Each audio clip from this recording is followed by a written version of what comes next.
And welcome back, everyone, to the This Week in Tiger Athletics podcast. As usual, we will catch up on some of the events going on in Fort Hays State Athletics. I'm Boomer Sabata, and I am joined with the Assistant Athletic Director of External Operations, Matt Cook. Good afternoon, Boomer. How are you? I'm doing good. How are you? Good. I'm great. Good. Great. So let's start with a recap of what went down last week for the Tigers. Sure. Well, first of all, obviously Ryan's not here, and it's kind of I made Ryan go solo for a couple weeks there in a row, so this is payback by him.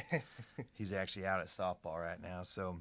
But yeah, so he wrote out the recap for me, and like Ryan could rattle all this stuff off from memory, and I'm just gonna have to read it off the page. Mm-hmm. So, but we're gonna start with the track teams. That they've been doing great things so far. They're really having a good year, and they were kind of split up last week. They kind of went to a couple different locations.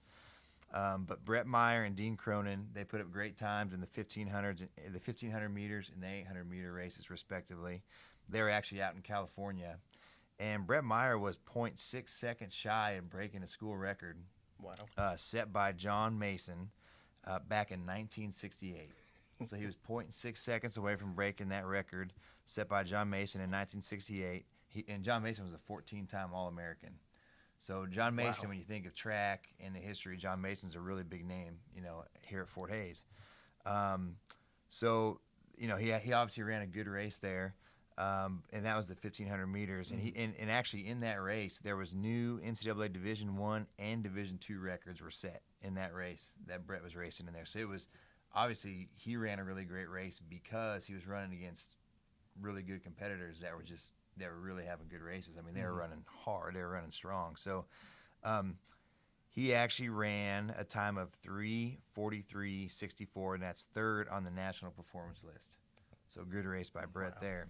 And then Cronin, Dean, he set a new 800-meter school record and continues to rank second nationally in the event after winning the national title last year. So, and then also Brett Meyer also runs the 800, and he posted the 12th fastest time in the nation. So those two guys are just having a great season, and they've continued to do great things. And now that Brett knows he was that close to breaking that record, we'll see. He'll have some chances to see if he can maybe surpass that here before the year is over. So those guys were in California running. We also sent some guys to the KU relays, and Colt Newell won the high jump. Great performances. Colt Newell won the high jump. TJ Dozier won the hammer throw, and Madison Wolf won women's javelin. Wow. So at the KU relays, and Madison's now 5 for 5 in winning javelin this year. So every time she's thrown, she's won. So that's pretty impressive there for her. Kelly Wyckoff, she moved up to 5th on the national performance list in the 400 meters. And I believe, she was out in California during that race.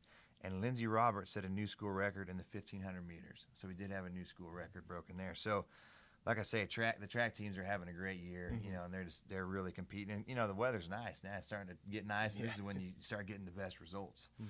So that kind of covers track there. Softball, their schedule was all messed up last week with weather, and they ended up playing in Kearney on Sunday. And they got a split there. They won game 1 2-0, and then they ended up losing game 2 5-7. Had chances to win that game, just couldn't quite pull it off. Baseball's on the road all last week. They went 0-4. They lost to Washburn in a single game, and then on the weekend, they lost to Lindenwood in all 3 of those games. So baseball, they're having a tough season. It just kind of continues for them. So they still have some games left. We'll see if they can turn it around and do a few things there. And then men's golf, they finished 10th in Oklahoma at the UCO tournament last week. So that was kind of a recap of the actual events, but we also had the spring game on Saturday, and it's the first time we got to turn on the new video board, and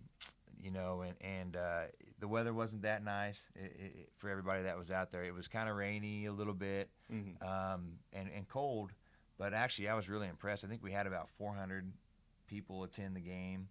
And those are real fans. Those are the real fans. This game didn't even count, So and they were there, and it was exciting. I think like I've talked about on the podcast before. We did the fan engagement. We broke it up throughout the game, and I think everybody loved. I mean, I really enjoyed it. I think the crowd did too. We just brought people out of the crowd to come do things down on the field throughout the game, and there was a lot of fun moments, during that. And the little kids got to do the pump, pass, and kick at halftime, And I really enjoyed it, and I know the crowd did. And the team, the coolest thing I think probably was how the team handles it. Mm-hmm. And they're getting practice interrupted. They're not getting to do what they normally do, and the coaches are the same way. It's in practice they don't mess around with anything. They get what they need to get done, and that's it. But the spring game, they took a little time out and really had fun, and they really interacted with the kids and the participants, and I was really happy and want to thank everybody that came out to that and participated. It was a lot of fun. So that was kind of the recap of what we did last week. And what's going to happen this week that Tiger fans can look forward to? Yeah, so we do have a few things going on. Baseball is going to be back at home. They're going to host Nebraska Kearney on Wednesday at 6 at O'Larks Park, and then they have their 3-game series at home against Missouri Western on the weekend. So they're going to play Friday night at 7, and that's our Pack the Park game. So there will be a cost for the public to attend. It's $5 for adults, $3 for kids, and then but Fort Hays students are free, like always. Show your Tiger card, and you'll get in free there. And then we'll have a couple bounce houses set up for all the kids. Come out and enjoy. Those will be free, so come out and enjoy the bounce houses. And then the concession specials, which is the big draw for Pack the Park. Yep. So you get your $1.50 drinks, $1.50 hamburgers, $1.50 hot dogs, and that is off campus. Larks Park is off campus if you've never been there. So they do serve some tasty drinks there. Yeah. Some alcoholic drinks are served there, and so that's part of the $1.50 drinks. So that's always a draw for some people anyway. So that's what baseball's doing. Softball is wrapping up the season actually right now as we speak.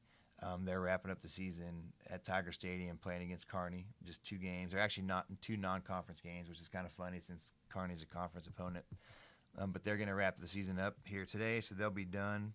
And then track and field, they're going to go to the Drake Relays in Iowa this weekend, so they'll be headed off there, which, a lot of people, you have the KU Relays, you have the Drake Relays. Those are some big relays, some good competition, so that'll be fun to see how they do there. Men's and women's golf, they're in the MIAA championships right now, so they're out competing for the MIAA championships to see if anybody has the chance to qualify high enough to move on. So we'll see what happens there. And then something we normally probably wouldn't talk about at Fort Hays is the NFL draft. Oh, yeah. So the draft starts on Thursday night. They have the first round on Thursday, second and third rounds on Friday, and then the rest 4 through 7 on Saturday. And Nathan Shepard has been getting a lot of publicity. I've seen, actually this morning I saw a mock draft where he was taken in late in the second round. So Wow. there's some, we're thinking anywhere between the second, third, fourth, fifth, somewhere in there he should get drafted. And so we're really excited about that. He's a great kid. He's obviously put in a lot of hard work, a lot of time into it. So we're excited to see where he goes and to kind of follow his journey throughout the year. And as he'll get a lot of publicity, and it's been a fun thing. And I know he's had a lot of private workouts with a lot of teams. He's done a lot. He's been flown all over the place. They've tested him. They've measured him. They've asked him millions of questions. So I know he's wore out right now. He's actually making his way back home to Canada. That's where he's going to be for the draft. So he'll be there until he gets the phone call, and then he'll go to his next location. So one thing I did forget about Pack the Park is that the game sponsor is giving out 200 free T-shirts as well. So the first 200 fans out to Pack the Park will get a free Pack the Park T-shirt. All right. Fantastic. And that'll do it for this week's edition of the This Week in Tiger Athletics podcast. On behalf of Matt Cook, I'm Boomer Sabata saying goodbye and go Tigers.